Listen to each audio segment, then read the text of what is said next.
we have a very special guest. And for those of you who don't know me, my name is Dawn Pomebo. I'm the Executive Director for Win and Gin. And I would like to introduce Melissa Ferraro, who is the Executive Director of Sisters Place. And she's also the 2019 Win Woman of the Year. So welcome, Melissa. Thank you so much, Dawn. Hi, everybody. I'm so glad to be here. I love WIN, and I'm always looking forward to this time of year so that we can recognize some women in our community doing great things at this event. Yeah, we're excited, and we actually, it's going to be super special this year because we're also introducing the Gin Man of the Year as well. Right. That's right. That's so exciting. Yeah. So, Melissa, what I'd like to do first is I really want our listeners to get to know who you are and all of the amazing and great things that you do at Sisters Place. Thanks, Dawn. Absolutely. So as Dawn said, I'm the Chief Executive Officer at Sisters Place. And Sisters Place is literally the favorite place where I've ever worked, my favorite place. And we have an amazing team there. And what we do is that we work with folks who are experiencing hard times, whether that might be homelessness or poverty. And we provide housing, and we also help to connect people with resources and opportunities. So we have a small but mighty team that works together, and we are located in the Hilltop area of Pittsburgh. And in addition to that, I live actually in Jefferson Hills, and I have two teenagers, a senior and a freshman. And I also have a wonderful husband, a wonderful supportive husband, and two quirky rescue dogs. That's so wonderful. The facility, you guys just moved there, what, about a year ago? Is that correct? Yeah, that's right, Dawn. Almost a year and a half, actually. Wow, that long already. So in the facility, you have a couple of different areas that are designated for different things. Can you tell us about what you can do at the facility?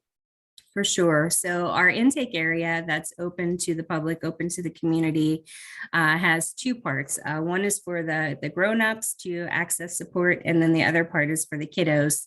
And on the adult side, we have access to a computer and printer, also access to all kinds of social services resources.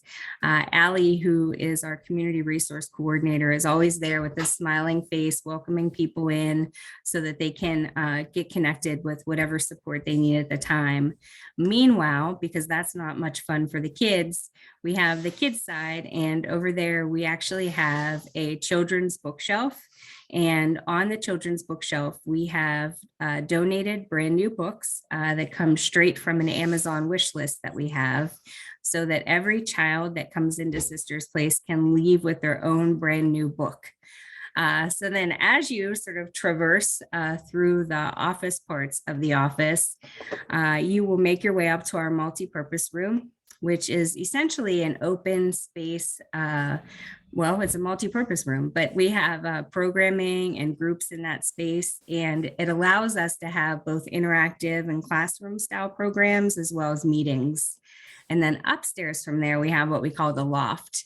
Sisters Place has an incentive-based program, and a part of that incentive-based program is awarding and rewarding people whenever they achieve goals or have accomplishments that they want to celebrate. And even when they come in and do things like meet with their case manager or come in for Free Coffee Friday, which I forgot to mention is every Friday from 10 to noon in our intake area, and anybody can come to that. And you can even earn Sisters Place bucks. So when you earn these Sisters Place bucks, you can go up to the loft, and the loft is filled with household items and personal care products that have been donated. They're brand new items, so that clients and folks from the community can go up there and shop with their Sisters Place bucks.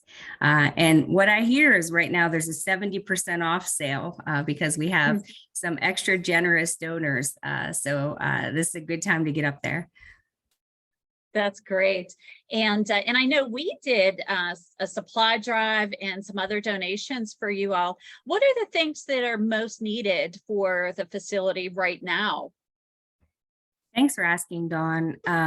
We can always use items for the loft, things like small kitchen appliances, toasters, mixers, sets of dishes, sets of glasses, silverware, anything that somebody would need, like when they're moving into an apartment. We can use like things for the bathroom, but then also baby clothes, diapers, toys. We have a small selection of new clothing, not a ton of it because we have community partners where we can refer folks whenever they're in need of clothing, but we do like to have some things on hand. And then, of course, personal care items. We do like to have the nice full-size items so that folks can have those and they can be lasting.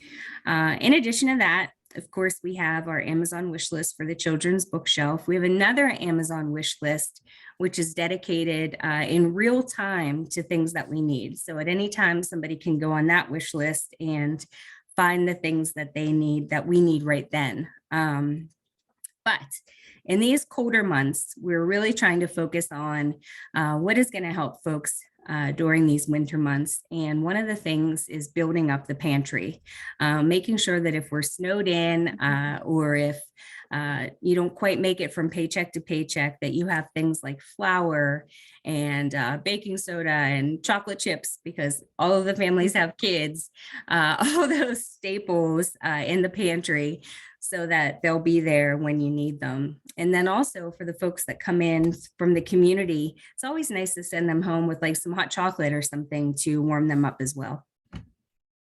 That's great. So you have the facility, but you also provide housing, and you have units for the people that you're serving, correct? That's right. There are 27 families who live in our supportive housing program, and that's scattered site throughout the Hilltop area. So they might be in a duplex, an apartment, even in a single family unit house. And they are scattered sites so that they're a part of the community. And we don't want to label or have any stigma around the fact that they're, at this juncture where they need some support. And so that they can, have that feeling of just participating as another neighbor in the community. And you've had some amazing success stories.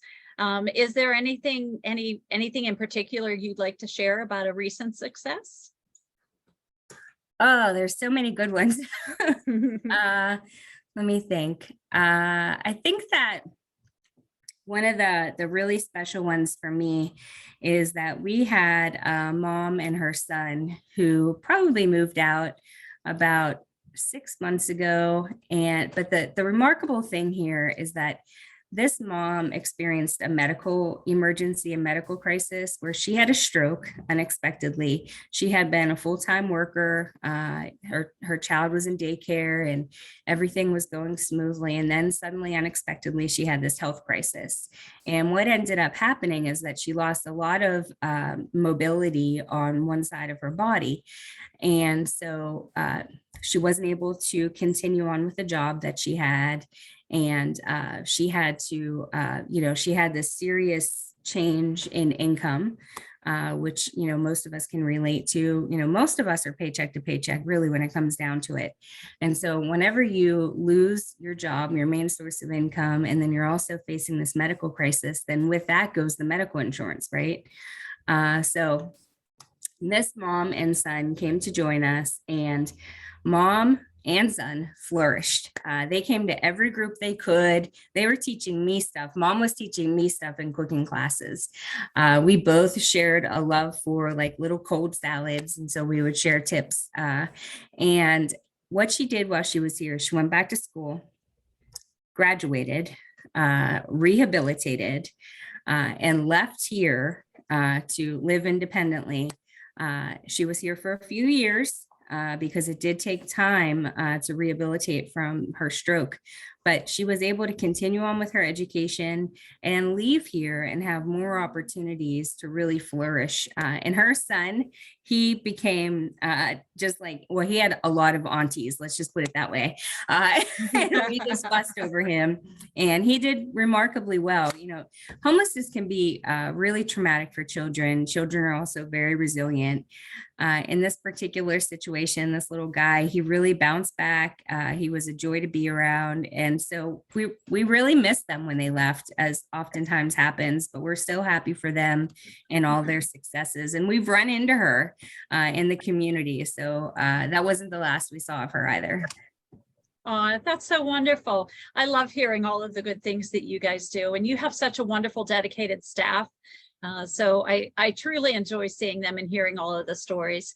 Now, Melissa, are there any other things that you really enjoy? Like, what do you do for hobbies? What other types of things are near and dear to your heart? Well, right now I'm actually pursuing a doctoral degree. And so that takes the place of most of my hobbies. But I do love reading, which you could, if you were here at my desk, you would see it's covered in books. Right now, most of my books are dissertation focused, but I love reading all kinds of things. I love audiobooks too, which I really love fiction. What a little known fact, unless you've talked to me for more than 5 minutes, is that I am like a super thrift store shopper. At any given time, like everything I'm wearing, except for my accessories, sometimes is thrifted. So I love to show off, the bargains that I have. This sweater, for example, was like $1 at a church sale. So Nice. get my thrifting tips.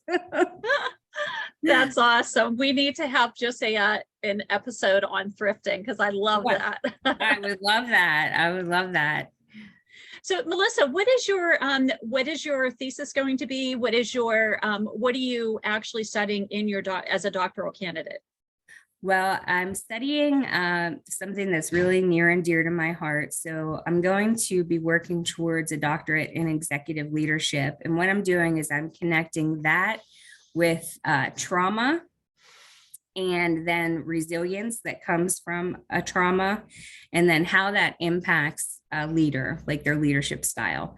And so I'm just starting to dig in, and I'm sure that, things will ebb and flow as I move forward, but it's been really interesting. I have had trauma experiences in my life, which really led me towards this path of social justice and nonprofit work. And to have this opportunity to really dig in, research, connect some dots, I really feel like it's going to be an aid to people who might be in my situation, who have lived experience, who find themselves in a leadership role and wonder sometimes, what they might be thinking. A lot of times people in all kinds of roles struggle with things like imposter syndrome or attachment issues, things like that. So it sort of delves a little bit into leadership, psychology, sociology, behavioral science. So like all the things that I love. So I'm very, very excited about it. That is amazing. And what dedication it takes. So Melissa, so you being the Win Woman of the Year, you're also joining us at the 2022 Win and Gin holiday party, where we're going to announce the new Win Woman of the Year for 2022 and also the Gin Man of the Year. So any advice for our incoming woman and man of the year? Well, speaking of imposter syndrome, I was totally shocked when I went up and was recognized as a Win Woman of the Year. And I was so delighted that my daughter and some of my closest friends were there that day. And I think that something that we all need is to allow ourselves to be present and really feel that, like, wow, you're in this room full of completely amazing people who are, succeeding, who are making an impact in the community, and they chose you. They chose you as the person who is really epitomizing and embodying the Win and Gin spirit. So, think about that. Let that resonate within you, and let that maybe be the thing that helps to move you forward towards your next dream. That's wonderful. Thank you so much. And what I'd like to do is really just remind all of our listeners that we still have some tickets available for the event. We are very close to being sold out, so jump online, get those tickets.